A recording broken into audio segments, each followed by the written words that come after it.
The thoughts, opinions, and general overall shade thrown on High at 9 News are those of the individual speakers and not those of High at 9 News, its audience, or its advertisers. The statements made do not constitute medical, legal, or financial advice, and for advice tailored to your specific situation, please consult with a licensed professional. Welcome to the High at 9 News Hour, where you will hear from cannabis industry experts and professionals from around the country talk about important topics while shining light on global issues and discussing cannabis as it relates to politics, regulation and reform, data and technology, science, research and medicine, family and parenting, art, celebrities and entertainment, fitness, sports, mental health and wellness, and plant-based medicines and entheogenics. Together, we are building a stronger community, fighting the stigma and creating change. With your host, Jason Beck, joined by special industry expert correspondents from around the country, and daily antics brought to you by Cannabis. Coming to you live every Monday through Friday at 9 a.m. Pacific Time and high noon on the East Coast. And thank you all for getting high at 9 with us.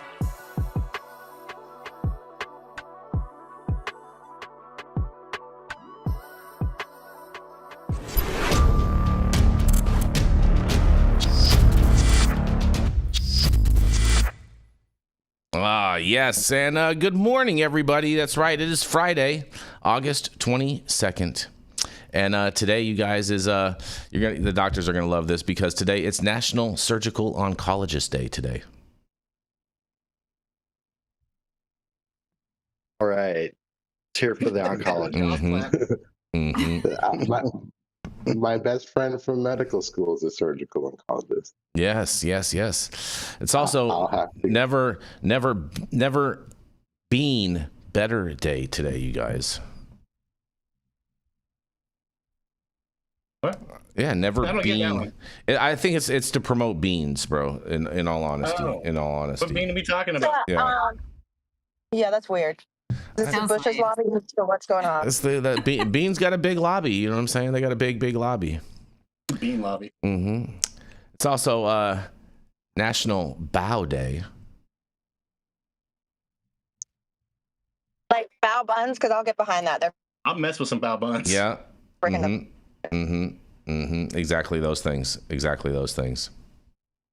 already don't play my sponge, you guys. Yep. What's that? What are you saying? I just said Stone likes buns. You hear it?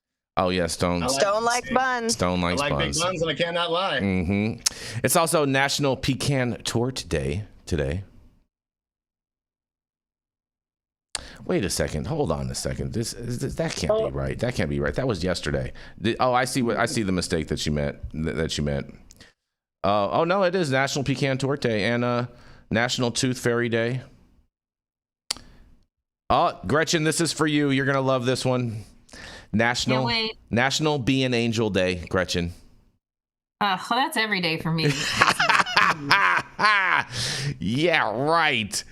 Oh man, and also too, it is our birthday here at High at 9 News. We turned 4 years old today, so we want to thank everybody for subscribing, watching, tuning in, sharing, all of that good stuff. We really super appreciate all of you and all of your support, as well as it's also my dad's birthday.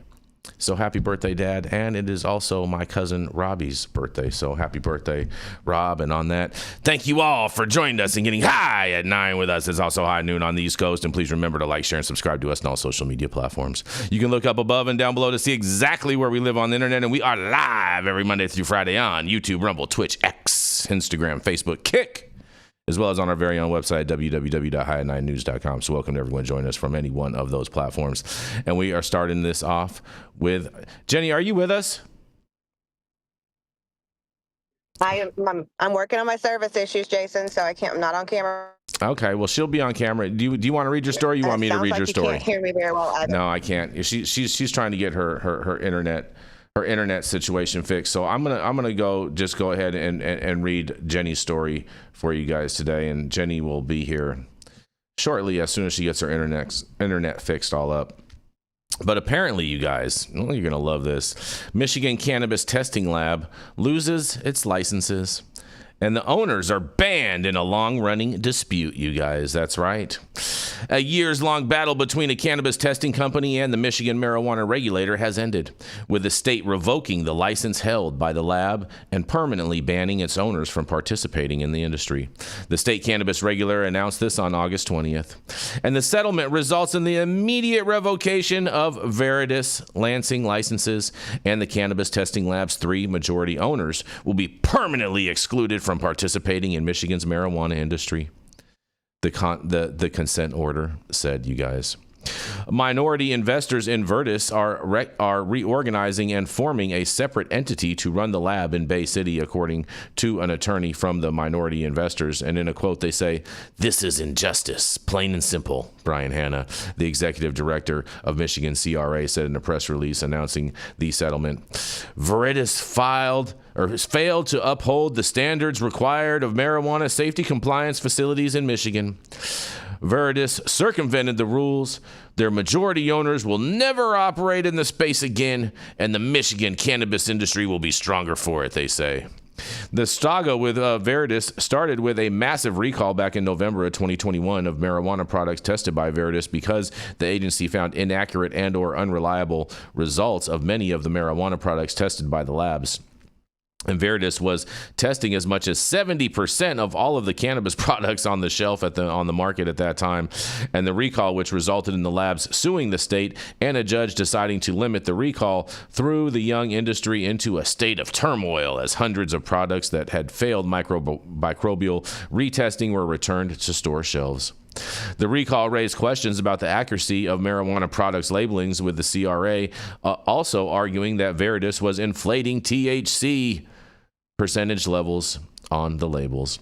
And Hanna described Veridis' actions as sustained, deliberate pattern of noncompliance that shook confidence in the entire regulated cannabis system, you guys. Well. Man, oh man. It looks like these guys kind of took a page out of Missouri's book and figured out how to ban people from having licenses again. But I'm not surprised that they were inflating test numbers. Every single lab does it. I've never met a lab that doesn't do it, and I can't wait to hear what you guys have to say about this.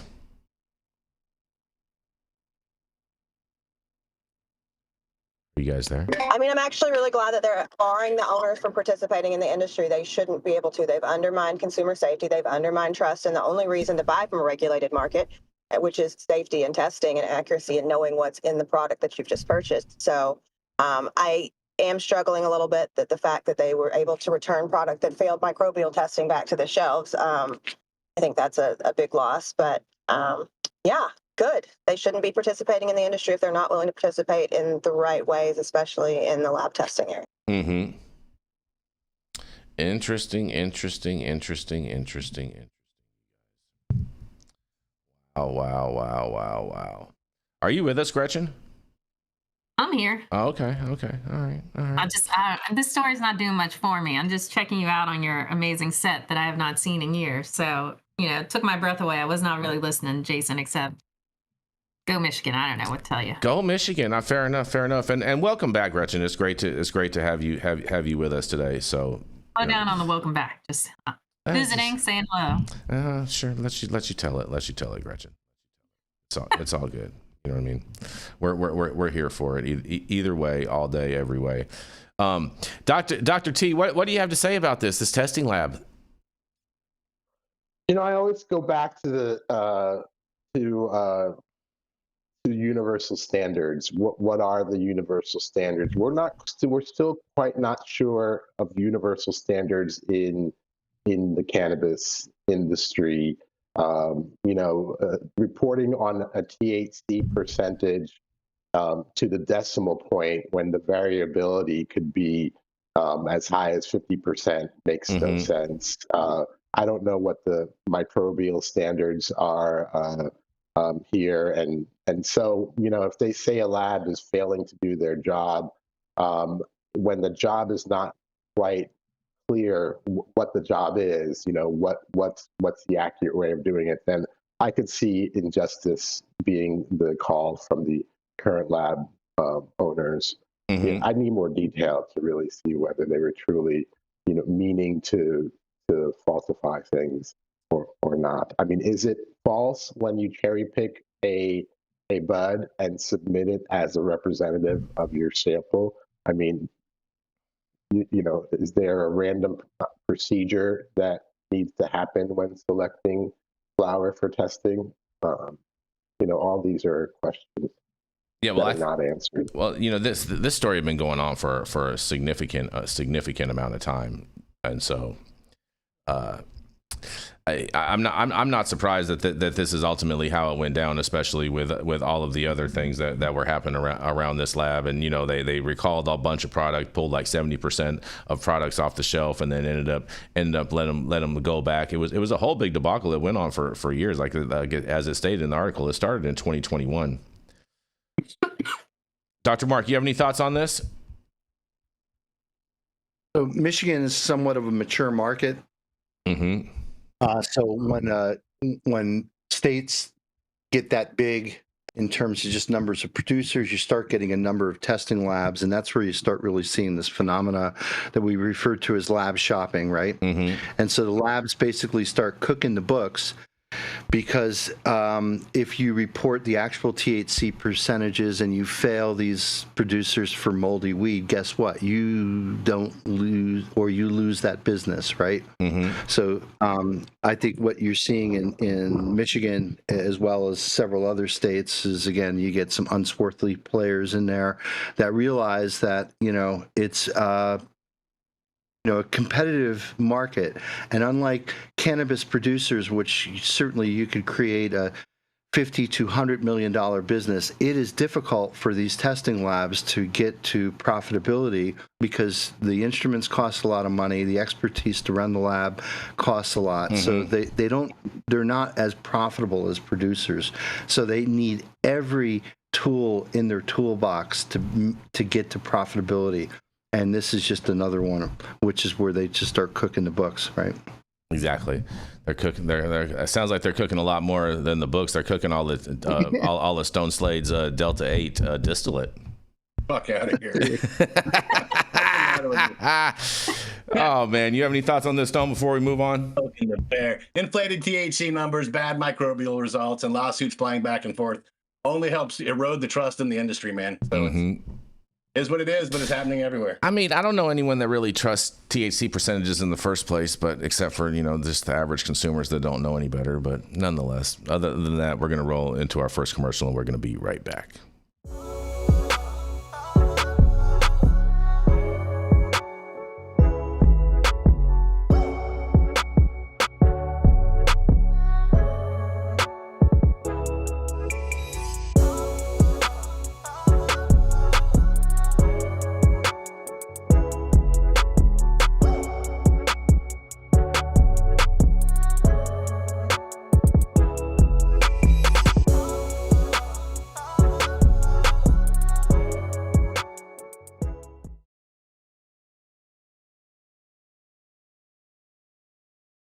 The name of their game.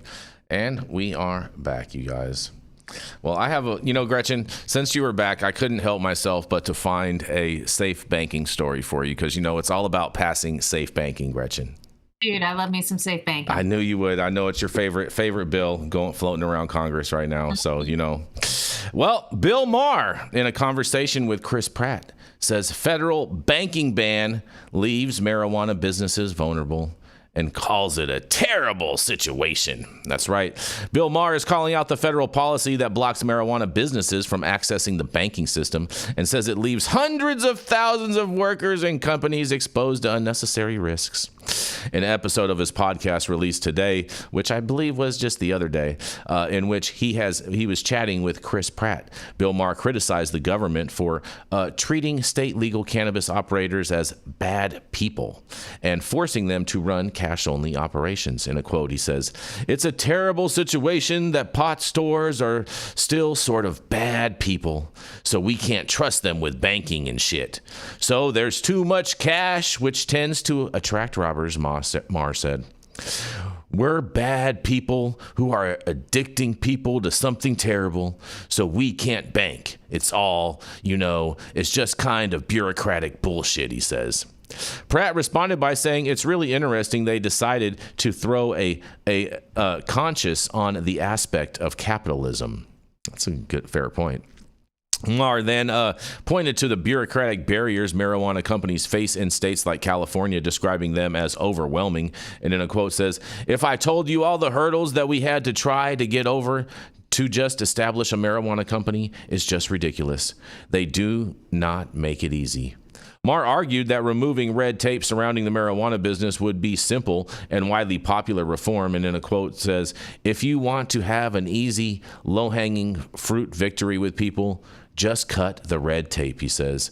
The comments come as the cannabis community expects the Safer Banking Act, which would allow cannabis banking nationwide, to be refiled in the House and the Senate, and the legislation has previously passed both the House of Representatives and the Senate Banking Committee, but has never received a full vote in the Senate, you guys. Well, I can't wait to hear what Gretchen has to say about this, being in D.C.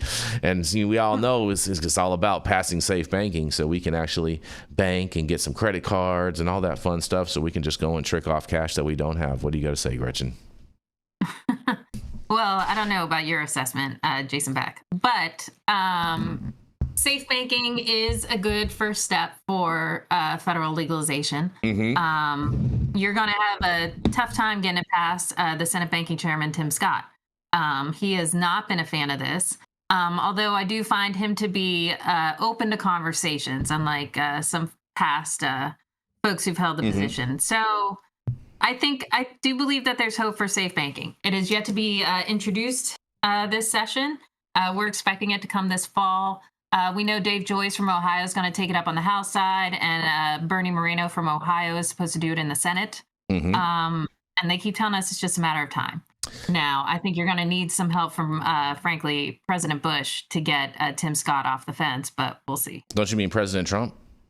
I was leaning back, wishing, missing my old days of President Bush, but all right, Trump. She's living in this. I mean, it's only the greatest. I miss the Republicans. It's only the greatest president in American history, Gretchen. All right. Listen, Gretchen, I roll. You're right. Bernie Moreno is a good buddy of mine, and he has told me that it is going to go through. So I am definitely expecting that without a doubt. And I'm a big fan of safe banking. I do agree with you, Gretchen, that it's a good first step in the right direction. And there's really, I actually even agree with Bill Maher. It's like, it's just bureaucratic ridiculousness, and we're allowing these businesses to operate, but we're not allowing to bank. It's kind of just really doesn't make a lot of sense. Well, I mean, the biggest issue I think that a lot of folks have with it, especially in Congress, is they think that, that it's just going to lead to money trafficking or laundering and all sorts of other problems. And it's like, are you out of your mind? So why do you think us hiding in the shadows, putting our cash under our mattresses is a better way than dealing with a legitimate banking system? And for all those who thinks that just help the big boys, that's some bullshit. And what we really need it for small businesses, to be able to get into SBA. We want them to have loans. We want them to not have exorbitant fees put upon them. I mean, safe banking is really about small business, Main Street America cannabis, actually having a chance to compete. And without it, they won't be able to. Exactly. Because that's when the SBA is going to be able to open up. People be able to get some money, be able to actually fund some things, and possibly can maybe even remove themselves from some of these social equity predatory contracts, possibly. You said it. I didn't. I said it. That's right. I say lots of things, Gretchen. Oh, I know Jason Beck. That's the reason I left this show. Oh man, Dr. T, Dr. Mark, any thoughts on this? I have a question. I'm wondering what happens if rescheduling happens and safe banking doesn't happen. Does that create a problem? No, it doesn't create a problem per se, but in theory, the issue with banks allowing us to operate is because we're federally illicit. So if you go to Schedule 3, that helps, but it doesn't explicitly say that the banks have to work with you and deal with you. So in theory, it also helps, but I say you do Schedule 3 first. That makes it look like, it's not the devil weed. Then the politicians will get on board, and then you can actually start passing stuff in Congress. And safe would be first, and then you do states, and then you're off to the races. You actually support Schedule 3, Gretchen?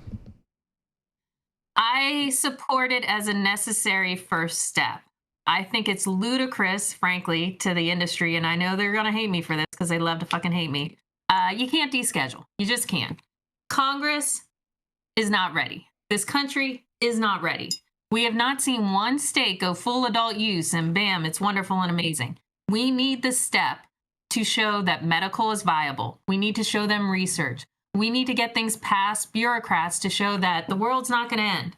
I'm not saying that Schedule 3 is where it should remain, but I think it's a necessary first step, at least to get the government on board. Well, and for this industry to continue thinking they can operate in the gray and that life's going to work for them are sadly mistaken.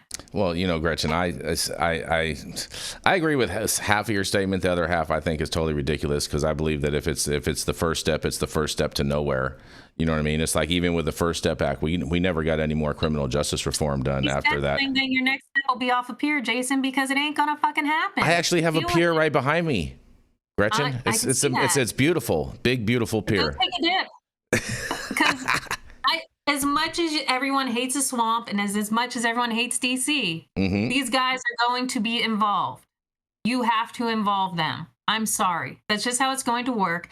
Trump is not going to be a dictator for the rest of our lives. You're not going to have free reign for after the next couple of years on whether or not we can get this shit done. So if we don't set up a good foundation now, cannabis is going to be fucked. Well, so I think cannabis is going to get fucked if it goes to Schedule 3. Because no one's, I mean, there's only a couple people that are going to be able to obtain a DEA license in the first place to be able to administer a Schedule 3 drug. People are willing to give us. Now, no one's going to be able to be compliant. Nobody wants to recognize that. They're just all going to hope that they can still get away with the bullshit that we've been doing for years. Yeah, it's time to come with a real plan. And as much as I love the president for being willing to take this up, this really needs to begin in Congress. We need the Preparers Act. We need the States Act. We need actual laws and legislation to make this happen. And I don't know why everyone has just completely ignored Congress and think that they don't need Congress anymore to do a damn thing. I understand Congress doesn't do shit, but however, they're a necessary step. You got to do it. Suck it up. You have to do it. Interesting. And I love Dr. Talleyrand. He's just smiling, nodding. I wish I got that response from guys on the Hill, just smiling, nod. Never happened. Learn all of these months. Yeah. Need you. Fighting with Congress. I've been in the weeds, literally fucking around, trying to get these jagoffs to care. Full-time job. Jenny Beth, do you have anything you want to throw in before I give Gretchen what I think needs to happen? Jason, go right ahead. All right. Well, Gretchen, here's my prediction for what the boss needs to do. Okay. Hope you're ready for this. Okay. So, seeing as how they have fought Trump at every single step of everything that Trump has done, they have fought and it's gone to court.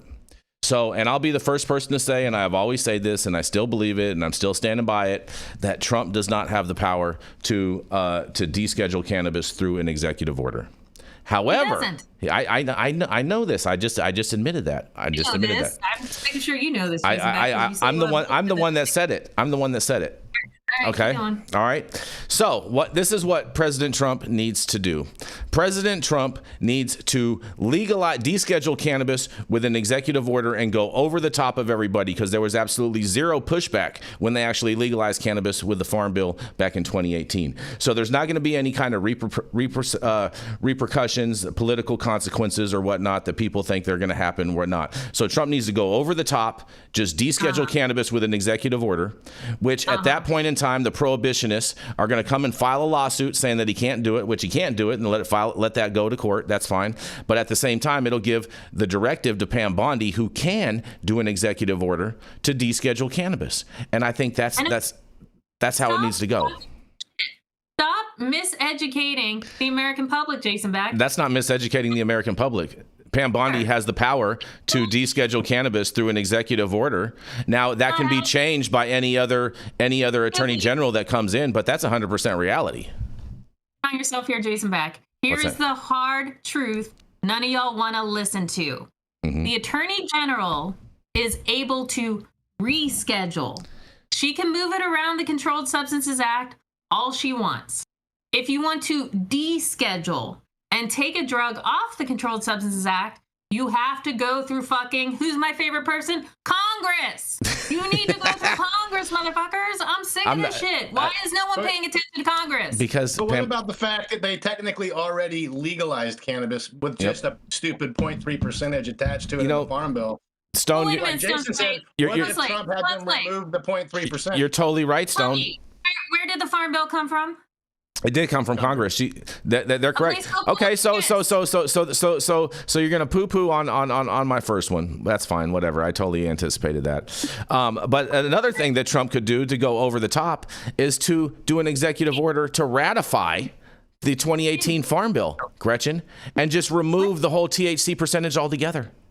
And then boom, it's done. Cannabis is descheduled. It's done and it's over with. Everyone's happy. A year is about how they can make hemp illegal. All they are pushing towards is prohibition on the hemp side. They are not going to just give you free reign over what hemp should be. And for people who think that's going to happen, you're living in fantasy land. Fantasy land. Yes. Gretchen's just over here raining. Gretchen's just over here making it rain. Being in Texas, you should know these people are no fucking fans of hemp. Come on. Oh, yeah. Yeah, fair enough. Well, on that, we are going to roll right into Dr. Gene Talleyrand. He's the founder of the CESC and of Pecan, where you can go and get your doctor's license online all the time, every time, 24 hours a day, 7 days a week. That's right, there's none other than Dr. Gene Talleyrand. Thank you, Jason. There we go. Yep. No, you're right there. We got you now, Dr. T. Okay. Yep. Happy Friday, everyone. So my story is from Marijuana Herald. Study finds THC and CBD create distinct brain activity patterns by Anthony Martinelli. A new study published in the Journal of Psychopharmacology reports that THC and CBD produce markedly different effects on brain function, with THC increasing connectivity and blood flow, while CBD decreases certain measures of connectivity without altering blood flow.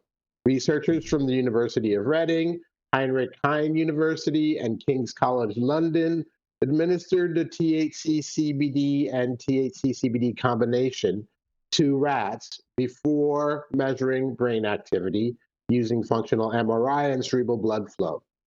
THC was found to increase whole brain functional connectivity and elevate blood flow across cortical and subcortical regions.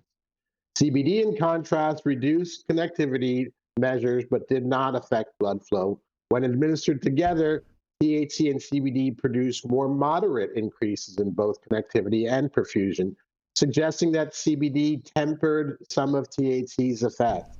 The study also found that THC specifically heightened connectivity between cortical, hippocampal, and striatal regions.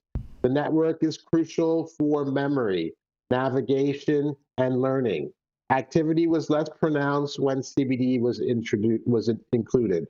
Overall, the findings highlight how THC and CBD drive distinct neuropsychological responses and suggest that CBD may moderate the intensity of THC's impact on brain networks.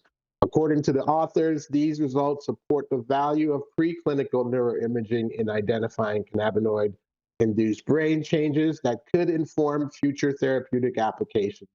They conclude that THC's stimulatory effects on connectivity and blood flow and CBD's contrasting role could help guide the development of targeted cannabinoid-based treatments for neurological and psychiatric disorders. So it's been suggested in past studies that CBD reduces that anxious feeling sometimes associated with THC. More recent study concluded that doses of CBD increases the psychoactive effects from THC. It's important to know that the rats in the study were given 10 times the amount typically used by humans. CBD was given at a dose 15 times more than THC. That means the ratio THC to CBD given is like giving an extract from a type 3 plant, a high CBD, low THC plant, like Charlotte's Web or ACDC.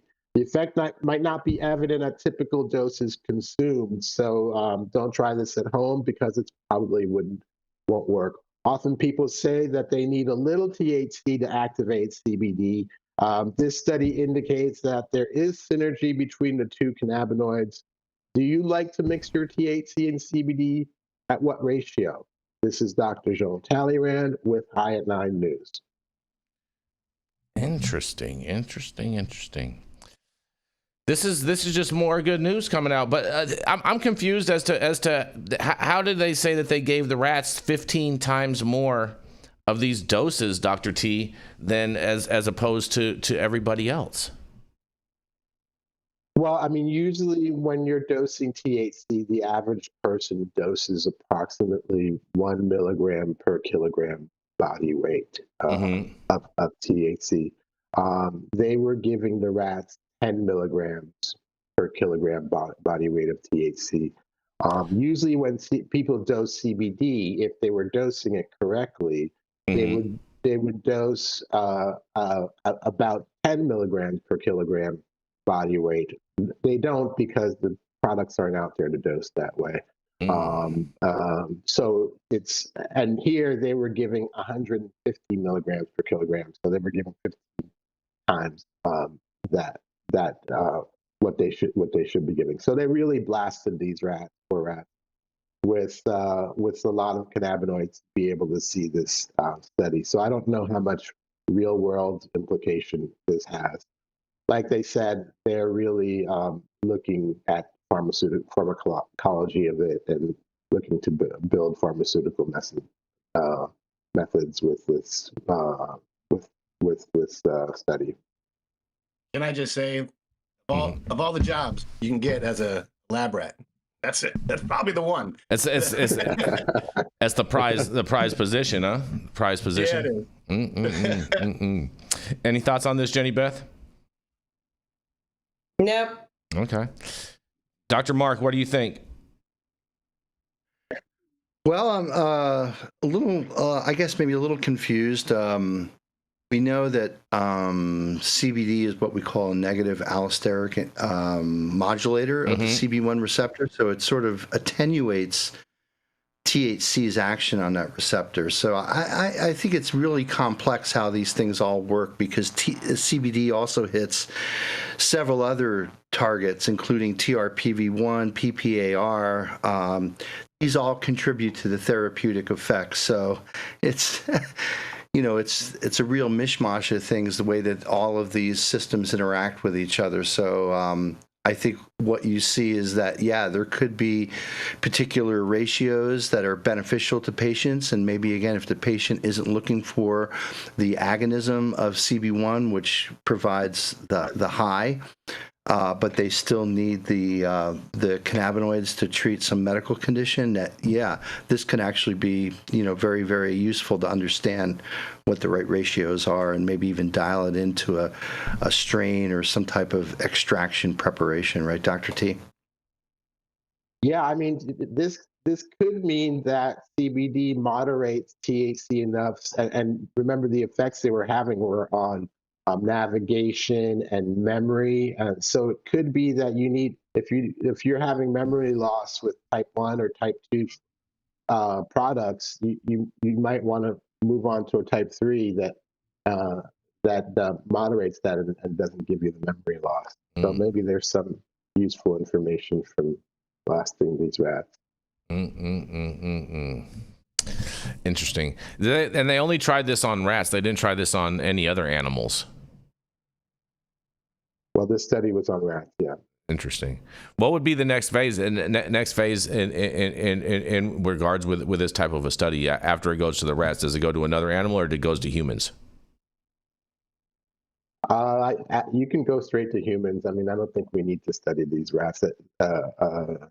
especially with cannabis, usually you're doing these animal models to make sure that they're safe in humans, but humans are taking these doses, even though it is quite hot, they're quite high doses. We've seen safety with these high doses in humans.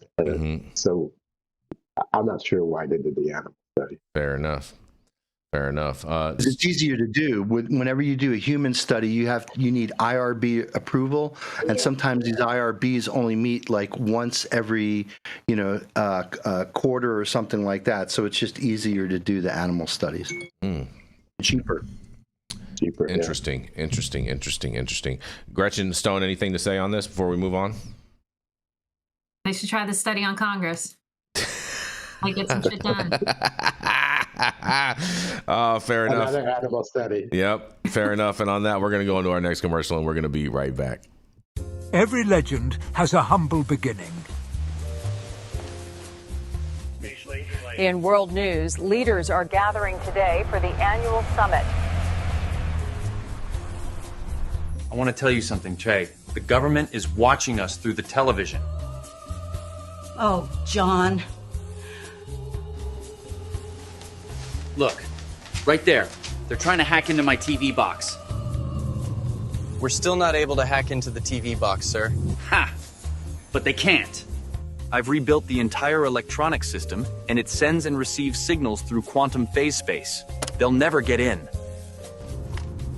Engage target.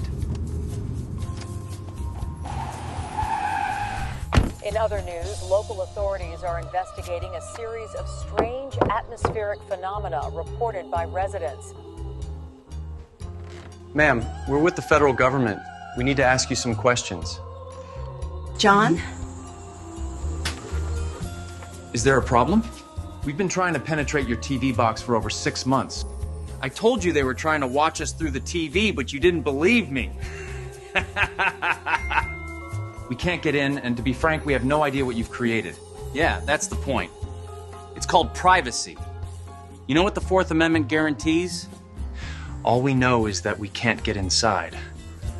We want to know if you can create one for us. QUX. Even the government wants one. Not wrong. Ever.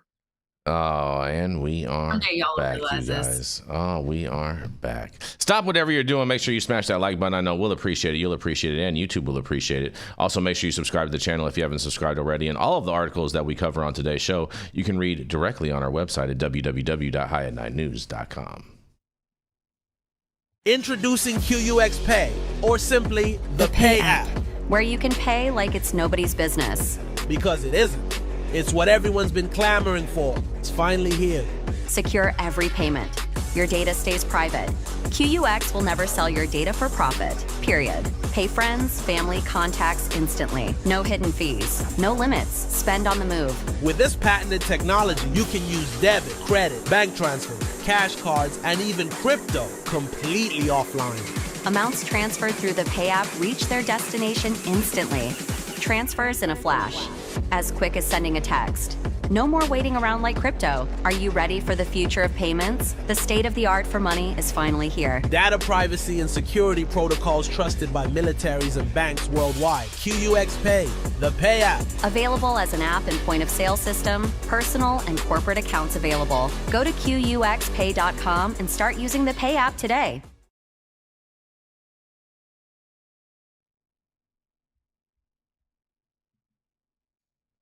It's a long commercial. And we are back. Well, the first one was longer than the second one. Jenny Beth, do you want to introduce Mr. Stone Slade? Jason's favorite city, the ATX. Stop. The best hair on the High at 9 News and hitting the high road, Stone Slade. Stone has better hair than me. Are you serious? Yeah, Jason, he does. You guys are Jason. You guys are dreamers. And I just hope you took notes on a proper introduction. Thank you, Jenny Beth. I did. Ah, all right. The Congressional Research Service, basically the folks who write the legal cheat sheets for lawmakers, just dropped a new report on hemp. And let's be honest, it reads like a roadmap for how Congress might finally clean up the chaos it created back in 2018. Remember the 2018 Farm Bill? We were just talking about it. Split cannabis into two categories. Hemp if it had less than 0.3 Delta 9 THC, in marijuana if it had more. Simple, right? Wrong, because in the years since, hemp has turned into what some call a loophole buffet. Delta-8, THCO, THCA flower, products that get you high, but technically fit inside the definition of hemp. Congress legalized the plant, but forgot to future-proof the definition, and entrepreneurs rushed in to fill the void. Now, 7 years later, we've got a national mess. Some states ban intoxicating hemp products outright. Others regulate them like cannabis.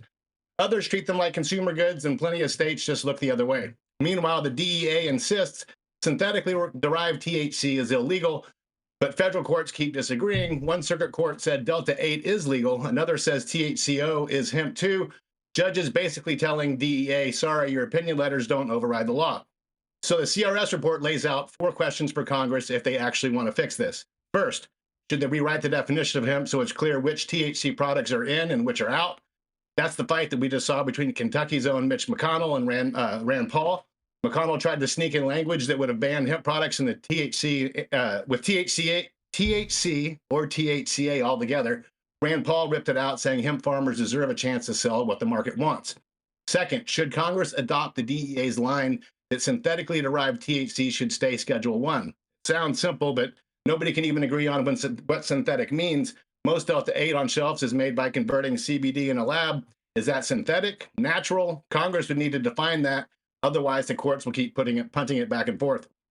Third, should Congress clarify what states can and can't do? Right now, states can't block hemp from crossing their borders, but they can ban it inside their own borders.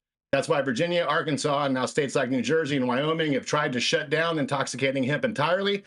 Texas as well.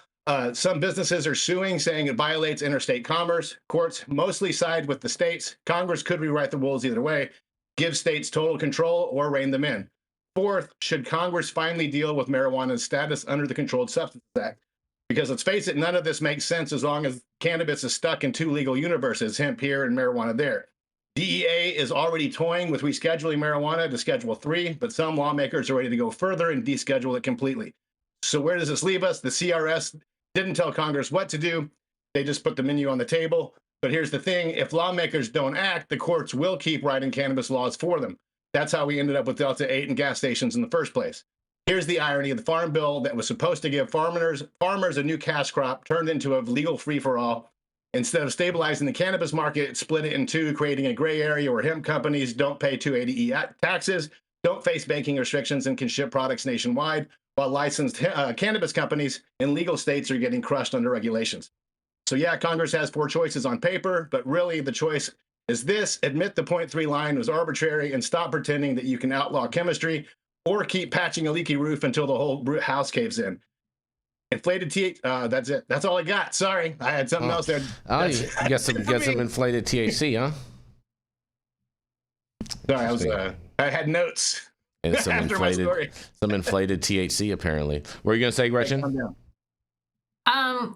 You want me to tell you how Congress needs to fix this? Go for it. Well, honestly, and I think the doctors in here will agree that the law cannot keep up with this. Never has, never will be able to. Mm-hmm. So we don't need a bunch of politicians trying to define it either. What they need to be looking at is how to regulate these products from the final product stance. I don't care about the plant. I don't care about the cannabinoids. They're not smart enough to figure it out. So they shouldn't be doing it. That is the only way that you're going to be able to deal with hemp. If you deal with it also from a States Act perspective, then you leave it up to the states to decide how their laws are done in their states. And that's what Republicans will get on board. And then what that also allows for is interstate commerce. If it remains illegal in your state, if your state has done absolutely nothing, you can still move the products back and forth across the state lines. You just can't sell them there. So I think Congress really doesn't need to do that much work. And I love how everyone calls them loopholes that hemp is taking part in. There are no loopholes. They didn't write any. If you look at the actual Farm Bill, it's like 3 lines long. That's why there is zero information on how to move forward with the hemp. Congress should not be trying to define the science. They don't know how. The FDA has said they don't want to do it. I mean, it's just a fucking free-for-all. We need to be saying, this is what products should be. This is what should be age-gated, and then leave it at that. You should not be trying to figure out which cannabinoid is better than the other, which one's synthetic, which one's not synthetic. I mean, Stone is 100% correct that we can't even agree on how this all should work. So I don't know why you would trust anyone in Congress to actually come up with these definitions. As a good industry, we need to be educating them. We need to be working together, hemp and cannabis, to come forward with one plant, one set of rules. It all needs to be tested. It all needs to be regulated. It all needs to be compliant. So that way no one's pissed off that one guy's paying taxes and the other isn't.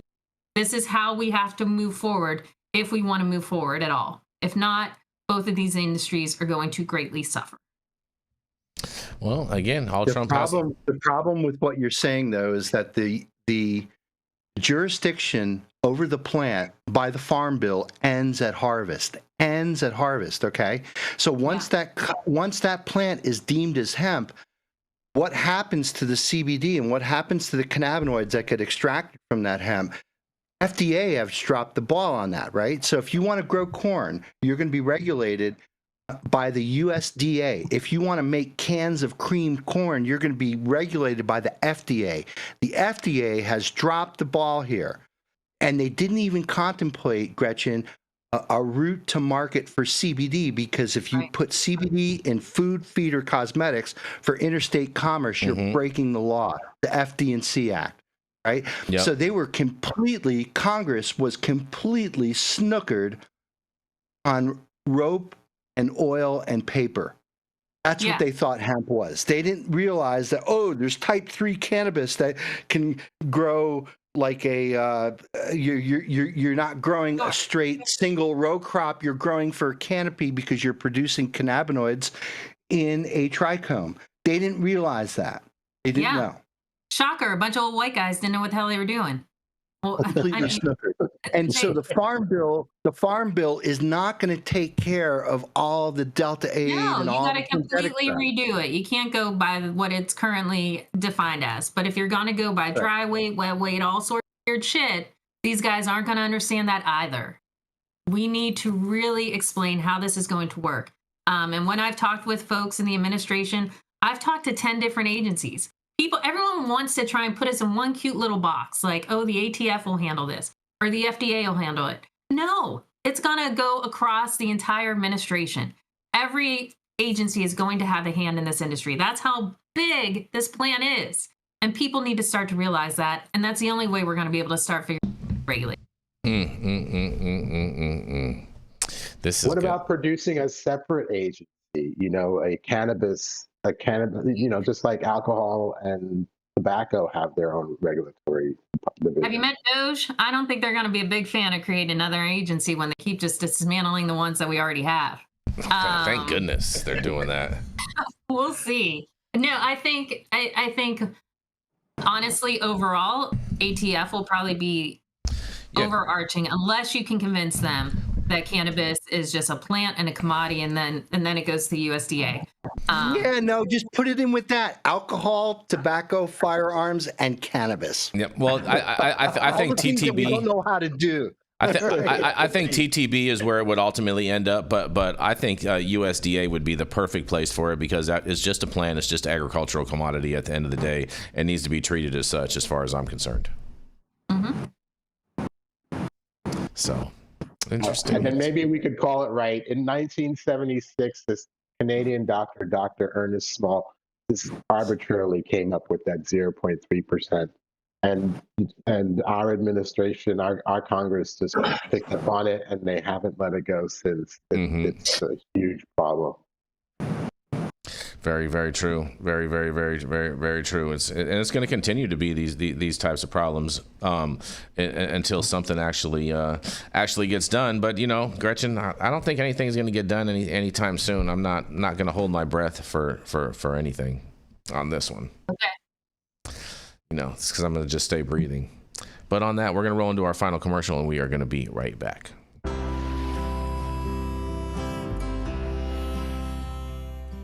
Oh man, your knees still bothering you, man? Yeah, my left one, But I'll tell you what, I've been using this new CBD cream, and it works like a miracle. CBDs? I done heard about them CBDs. I was out there on them Twitters the other day, and I heard they get you high as a kite. Well, not this stuff. This stuff is tested, every batch, all the way through, pharmaceutical grade, and in a GMP certified facility, so you know you're not going to have to worry about flying high. GMP certified? I might have to try some of this out. Where I'm even find this? You go directly to aimhighhemp.com and they will ship it to your door right away. Tested. It's not a name, it's a promise.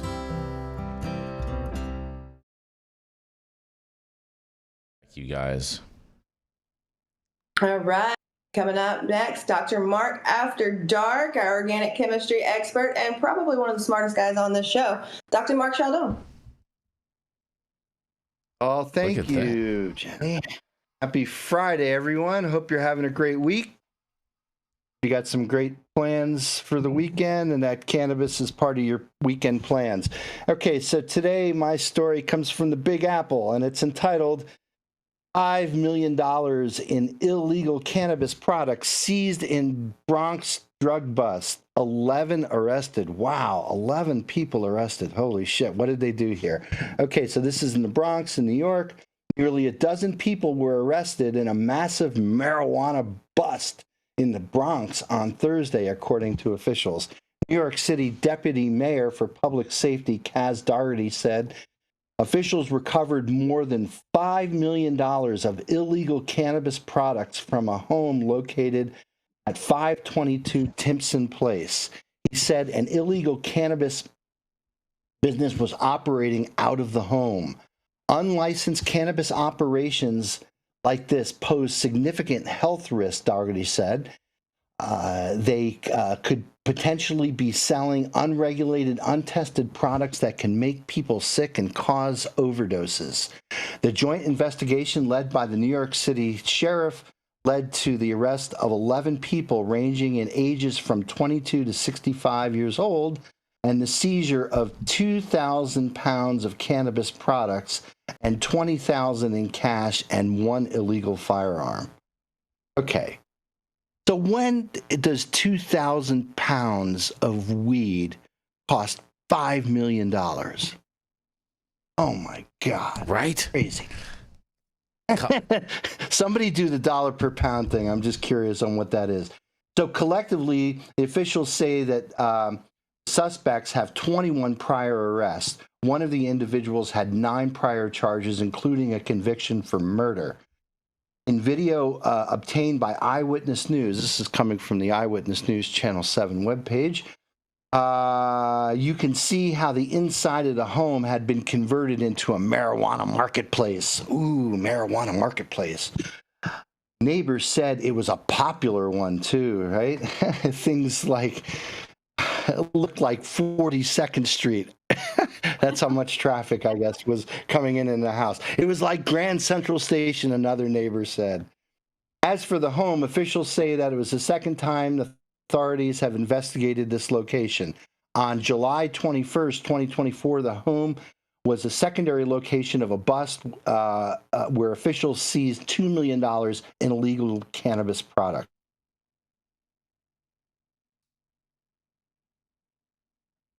New York City Sheriff Anthony Miranda. So the location somebody gives them access to, and this ongoing investigation into the ownership and who allowed them to be there. So somebody magically just owns this property and they just let this marijuana marketplace flourish. Ooh, right. Investigators believe that the business has been bouncing around over the last year, developing an e-commerce operation and eventually turning the garage of the Timpson Place, where inspectors inspected Thursday, inspectors condemned the building. They condemned the building. Woo, wow, that's pretty big. If they try opening it back up again, and doing illegal stuff, we're going to keep shutting them down, Daugherty said. That's what we have to do. We have to keep shutting them down. Well, every time we hear about the recreational cannabis program in New York and all the things that Kathy Hochul wants to do to snuff out the black market, I mean, this is just a tip of the proverbial iceberg, right? One house in the Bronx, right? And for every one house, there's like 10 other ones that they're not catching, right? Mm-hmm. So, I mean, until really, go back to the notion of descheduling. Until descheduling happens, as long as there's prohibition anywhere, there'll be a black market everywhere, right? And so I don't know what the operations in upstate New York do, but certainly the operations that are going on down in New York City, where the majority of cannabis is sold in the state of New York, are mostly illegal operations, mom and pop sandwich shops that you can buy a copy of the New York Times, get a ham, egg, and cheese, and pick up a half ounce while you're in there too as well. Mm-hmm. So, until they snuff out those shops, good luck on a regulated program in New York, right? This is just the proverbial tip of the iceberg. So that's my story today. It's Friday afternoon. I'd be interested in what my other correspondents have to say about it. Man, Dr. Mark, this is definitely some cop math going on over here today. This is totally ridiculous. Their antiquated values, and I don't know anybody that's paying that much. Do you remember the story I told some time ago about my visit to a New York City pot shop? They weren't a legal operation at all. And it's basically said, as long as we pay the neighborhood tax. Yeah. So there's a neighborhood tax. Well, this operation obviously wasn't paying their neighborhood tax because they came and got busted, right? Well, it all depends on where those taxes were getting funneled to. You know what I mean?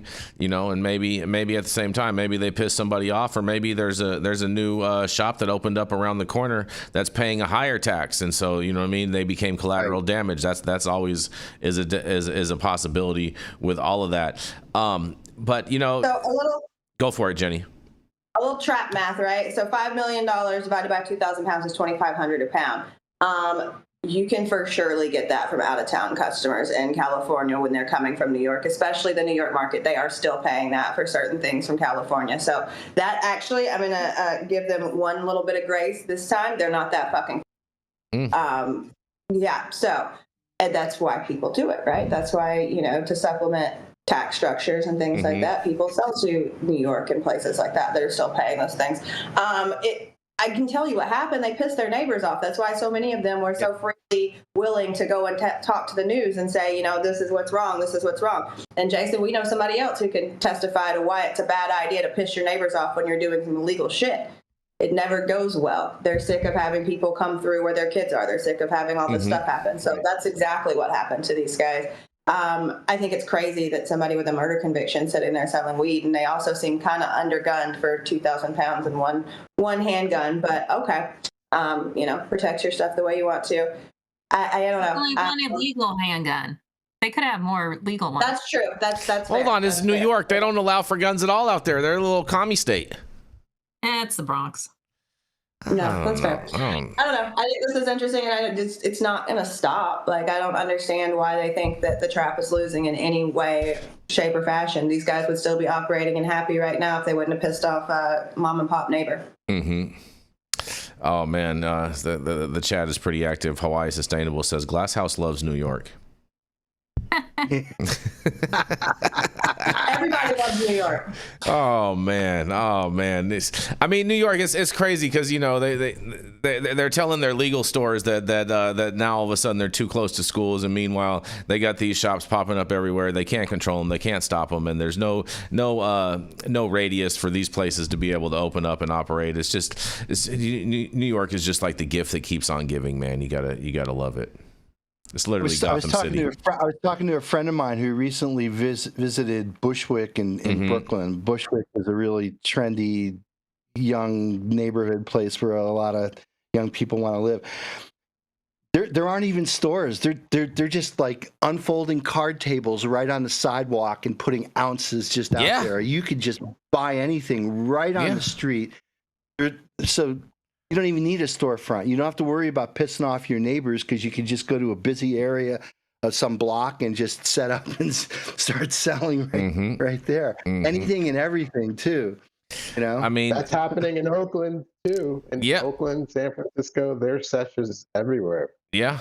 It's not, you don't need much. Just set up a table, you know what I'm saying? Start counting some cash and you're ready to roll. You know what I mean? Throw some bags on the table and you know what I'm saying? People are going to buy them.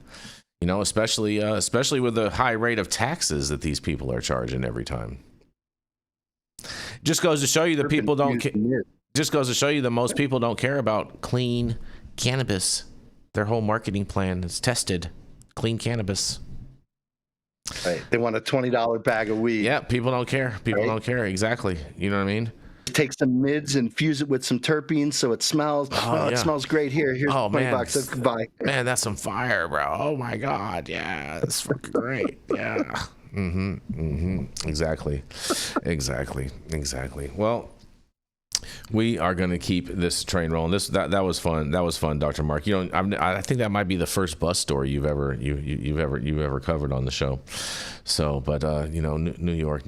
Or anyone else have any final comments on New York? All right, fair enough. We're going to roll right in to our special guest, Miss Gretchen Gailey. She started out with us here at High at 9 News, and she's that feisty redheaded conservative that lies to tell you a thing or two about what she thinks, but might not always be what everyone else's thinks. That's right, it is none other than Miss Gretchen Gailey. Thank you, Jason Beck. Yes. It's great to have you today, Gretchen. Thank you for showing up and coming and participating with us. It's August in DC, so why not? Yeah. All right. My story is coming from Marijuana Moment. Trump's pick for traffic safety agency will double down on marijuana impaired driving warnings as more states legalize. President Donald Trump's nominee to lead a key federal traffic safety agency said he's prepared to double down on increasing awareness about the risk of marijuana impaired driving in partnership with the White House.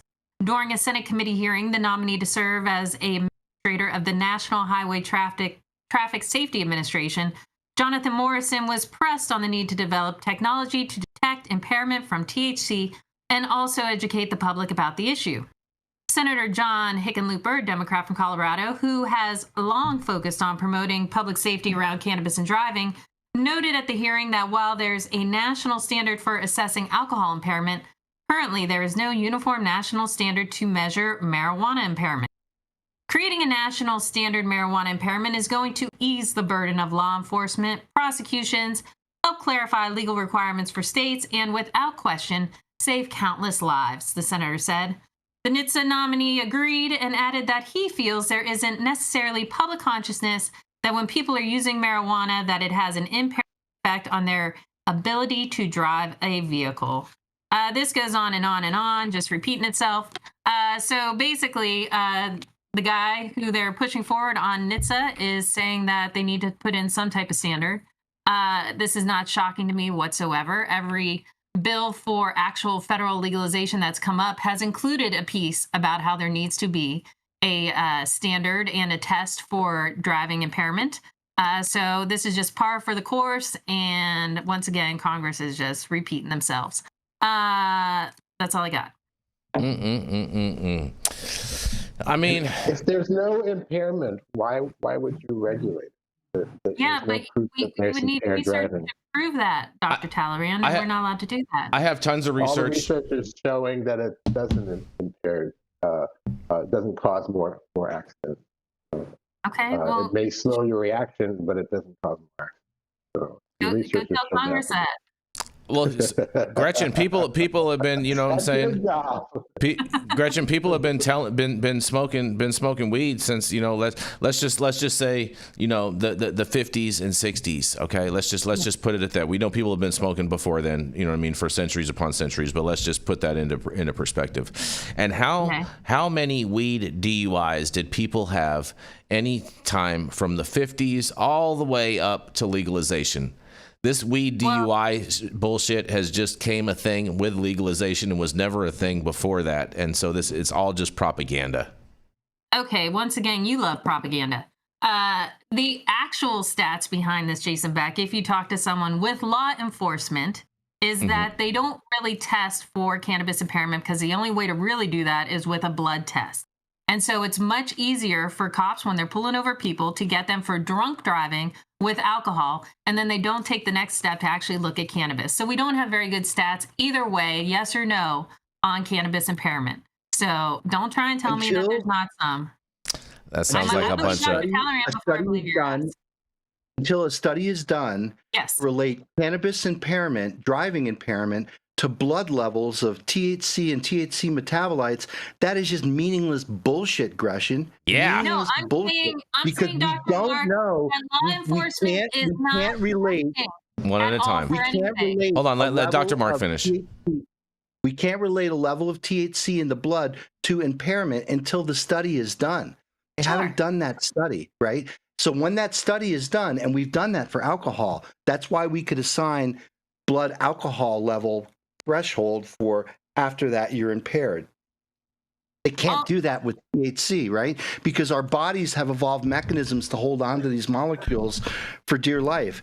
That's why it takes a week before all of the 11-hydroxy is cleared out of your system. So you're still going to show levels of THC metabolites in your blood while you're not impaired in the least, right? I hear you. I understand exactly what you're saying. My point is simply that law enforcement does not go beyond alcohol impairment because it costs too much money and takes too much effort to even build up a stat to see if someone has THC actually in their blood. Now, your point is exactly very wonderful and scientific, I'm sure. I'm just simply saying for Jason Beck to come out and say that this stuff doesn't exist is bullshit. It doesn't exist. Let me tell you something. Cops love to prove things and put charges on people. Proper test for this yet, Jagoff. What's that? Nothing. I'm just telling you. That something doesn't exist when you're not looking for it. It doesn't exist, and the fact that they're going to say that they're not looking for it is just total bullshit cop out, literally from cops. Okay, because cops love to stack charges on people, and if they had the ability to be able to do it, they would do it. Okay, and the fact that they don't do it means that it doesn't exist because cops love to stack charges on people. It's what they do all the time to everybody. Anyone that's been through the criminal justice system can tell you that that's a fact. Honey, Jason Beck, admit it. For once in your life, you're fucking wrong. I'm definitely not wrong about this at all. 100% not wrong. 150% not wrong. Anyway, circling back to the story, we are going to need some type of test to make Congress happy to get some type of legalization done. That's all I'm saying. This sounds again like the 3.3% thing, taking bad science and making laws out of it. We're going the wrong way here. We've got to convince Congress that this is a non-issue. Exactly. I know Hickenlooper, I don't know who. Well, if there's no accidents, why are we testing? Exactly? I mean, let's have the accidents first, and then come up with the reason to stop. I mean, alcohol, there's a reason there are accidents, right? Cannabis, no accidents. Exactly, Dr. T. Thank you. See, Gretchen, there's no accidents. No, the fact that no one's looking for it doesn't mean that it's not occurring. There's no smoking gun. Jason Beck. If you take a look back at the 2019 vape crisis, you know why they stopped looking at it to see if that was hurting people? Because of fucking COVID. No one is looking at it anymore. I guarantee if you started looking at it, you're going to come up with some lung issues for people who vape. I'm just saying. The CDC said themselves, we ain't looking for that shit anymore. We got bigger fish to fry right now. And they've never taken it back up. No, the whole vape crisis was just magically went away. So you pose an interesting thing, but I don't think the two are related at all. But I understand how you could try to correlate them. Of how we stopped looking at something and now magically we didn't stop looking at something. Okay, we didn't stop looking at that. I don't believe that. No. What happened is that people stopped using vitamin E acetate and people stopped dying from vapes. That's kind of more what happened. No, everyone was dying from COVID. No, so they weren't. Stopped looking at it. I don't know about all that. I'm not buying all of that. There were tons of people. There were tons of people dying of COVID. No, those people were dying of vitamin E acetate, you know what I'm saying, and faulty hardware. It was really the hardware that was really messing them up more than even the vitamin E acetate, because there were these couple different refinement shops or recycling shops that were producing this hardware at super cheap prices during that time, that were basically taking any recycled metal and then forming that into cartridge hardware, and they were selling it on the market at crazy bottom low rates, and people were using that, and that is what really caused the vape crisis, in my opinion. Not even the vitamin E acetate, but I'm not a scientist. I'm not going into all that, but that's my, you know what I'm saying, that's my opinion on that. And it's wrong. It's not, but it's cute. Well, I completely agree that we need market surveillance studies. That more studies that kind of study is important. Mm-hmm. But Dr. Talleyrand, research matters. Yes, absolutely agree. But I think the research will find that there are not accidents happening with cannabis use. In fact, there was recent research that showed that drivers who are impaired with cannabis, impaired quote unquote, tend to change their driving habits, reduce their speed. Yep, exactly. To accommodate for the impairment, and that's why they're not getting into accidents. Mm-hmm. So people are studying it. I don't know where Hickenlooper is getting his information from. Well, Hickenlooper's always been a prohibitionist. He's always been a prohibitionist. When he was the mayor in Denver and the governor in Colorado, he's always been a prohibitionist, and didn't start to try to turn his tide and act like he's not a prohibitionist till he became a senator for Colorado. And I can't believe that the cannabis industry supported him for that. It's totally ridiculous. Well, yes, he has not always been on board, but to pretend that he's a prohibitionist when he was the first state to do adult use is a bit. He wasn't. Just because they were the first state to do it doesn't mean he had a choice. He didn't want that to happen. He stood in the way of it as governor. He's a prohibitionist, Gretchen. It kind of happened in spite of him. Really. Yeah, exactly. He didn't have a choice. He didn't have a choice. He was not happy. He was not. Yeah. And when legalization happened in Colorado, he was the mayor. He was the mayor. He wasn't even the governor. No, he was governor. No, he was the mayor when it started. He was governor. No.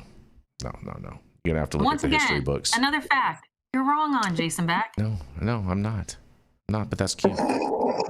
That's cute. You're killing me. Jenny Beth, you have anything you want to throw in on this? No, go ahead, Jason. Okay, fair enough. Fair enough. Well, anything else from anybody else? We're gonna high speed out of here because we're all on weed, and there's no such thing as weed DUIs, even though they want to propagate them as such. And thank you all for joining us and getting high at 9 with us every Monday through Friday at 9 a.m. Pacific and high noon on the East Coast. And big shout out to our audience and supporters for tuning in daily and listening to the insanity that is the developing cannabis industry. Huge thank you to Catalyst Cannabis for helping us keep the lights on over here, and thank you to our correspondents for being absolutely amazing. Thank you to Cannabis Sativa L for giving us a reason to do this every day, and to Cloud Media partners Elias and Kai somewhere in the metaverse. And thank you all for tuning in. This has been our 4-year anniversary birthday show. We do want to thank you all. Thank you, Gretchen, for coming in today and participating with us. And thank you all for tuning in and getting high at 9 with us. We are America's #1 daily cannabis news show.